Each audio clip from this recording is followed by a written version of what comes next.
One of the questions I'd like to ask is, how are new initiatives like Zero Trust and CMMC making the DoD more secure from cyber attacks? You know, I'm really glad to have the opportunity to respond to this question, because one of the great things about this transformation in cybersecurity and this conversation around particularly Zero Trust is that it has allowed cyber practitioners like myself to shift the conversation away from cyber as fundamentally an IT problem into an operations problem, and really allow us to focus on how do we affect the mission rather than focus on merely securing the infrastructure.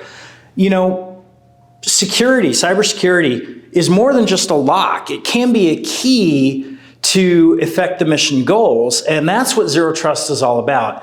It's about figuring out what does the mission need in order to be successful, and then how do we share data and services in such a way that an organization can meet its mission goals in a safe and sane manner, but still primarily focus on the mission rather than focus insularly on how do we shield ourselves and protect us as much as we possibly can. So it allows us to shift that conversation. And it's an important shift to take, for sure.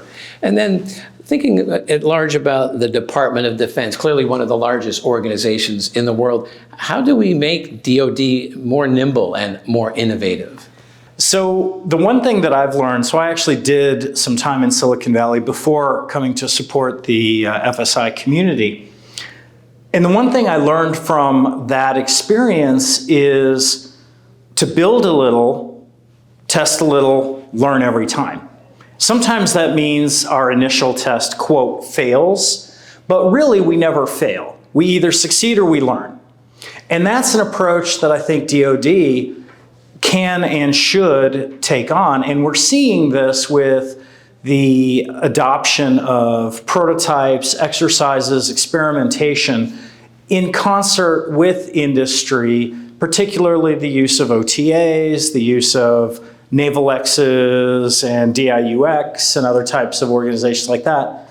The more we can take advanced technology, put it in the hands of the warfighter, and have them figure out how they would employ that technology in order to affect that mission that we were talking about just before, that's how we can understand how to take that technology further and think of it less as, in this case, an IT problem, and more of a, how do we make the mission successful? And you're only going to do that by putting it in the hands of the people who are executing the mission day to day. Absolutely. Well, Dr. John Sahlin, thank you so much for taking a few minutes and sharing some of your insights on that for us here at Defense Talks. Thank you for inviting me.